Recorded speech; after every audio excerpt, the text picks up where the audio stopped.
Edward scolded the twins severely, but told Gordon it served him right.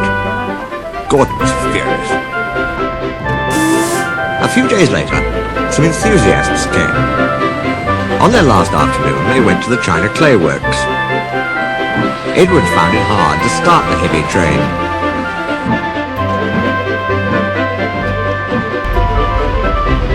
"Did you see him straining?" asked Henry. "Positively painful," remarked James. "Just pathetic," grunted Gordon. "He should give up, be preserved before it's too late." "Shut up," burst out Duck. "You're all jealous. Edward's better than any of you." "You're right, Duck," said Boko. "Edward's old, but he'll surprise us all."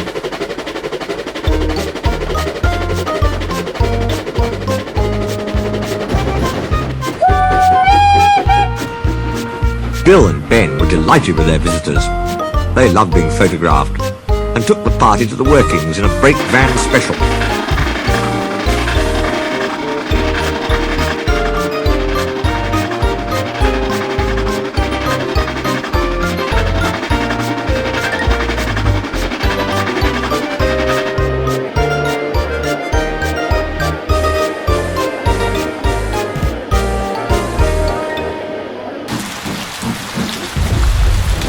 On the way home, however, the weather changed.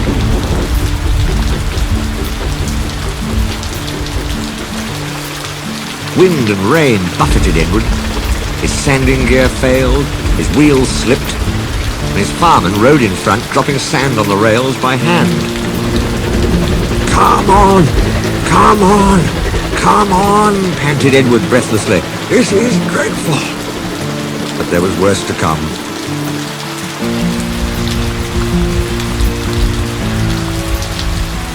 Before his driver could check them, his wheels slipped fiercely again and again.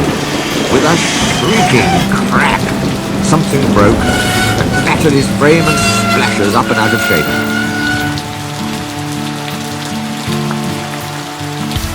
The passengers gathered round while the crew inspected the damage. Repairs took some time. "One of your crank pins broke, Edward," said his driver at last. "We've taken your side rods off. Now you're a single, like an old-fashioned engine. Can you get these people home? They must start back tonight." "I'll try, sir," promised Edward. Edward puffed and pulled his hardest, but his wheels kept slipping and he just could not start the heavy train. The passengers were getting anxious. Driver, fireman and guard went along the train, making adjustments between the coaches. "We've loosened the couplings, Edward," they said. "Now you can pick your coaches up one by one, just as you do with trucks." "That will be much easier," said Edward gratefully. So with the fireman sanding carefully in front, the driver gently opened the regulator. "Come on," puffed Edward. He moved cautiously forward, ready to take the strain as his tender coupling tightened against the weight of the first coach. The first coach moving helped to start the second. The second helped the third, and so on down the train.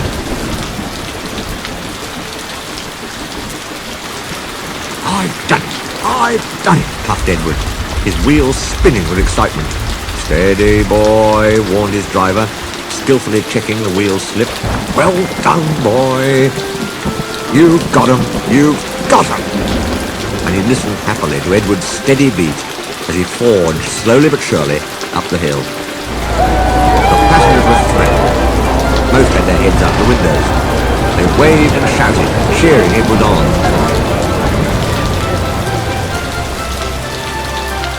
The Fat Controller paced the platform. Henry with the special train waited anxiously too. They heard a beep beep. Then battered, weary but unbeaten, Edward steamed in.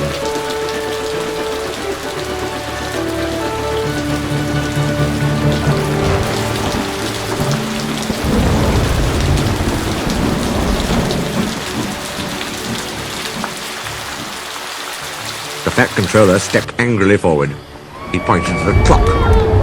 The excited passengers swept him aside. They cheered Edward, his driver and fireman to the echo before rushing off to get in Henry's train. Henry steamed away to another storm of cheers, but not before everyone knew Edward's story. Edward went thankfully to the shed, while Duck and Boko saw to it that he was left in peace. Gordon and James remained respectfully silent. The Fat Controller asked Boko to look after Edward's line while he was being mended. Boko was pleased. He worked well, and now they run it together. Bill and Ben still tease him, but Boko doesn't mind. He lives at Edward's station, but is welcome anywhere, for he is now one of the family. Donald and Douglas were the last to accept him, but he often helps with their goods trains. And the other day they were heard to remark, "But a diesel! Yon Boko's nae such a bad sort of engine." That, from the Caledonian twins, is high praise indeed.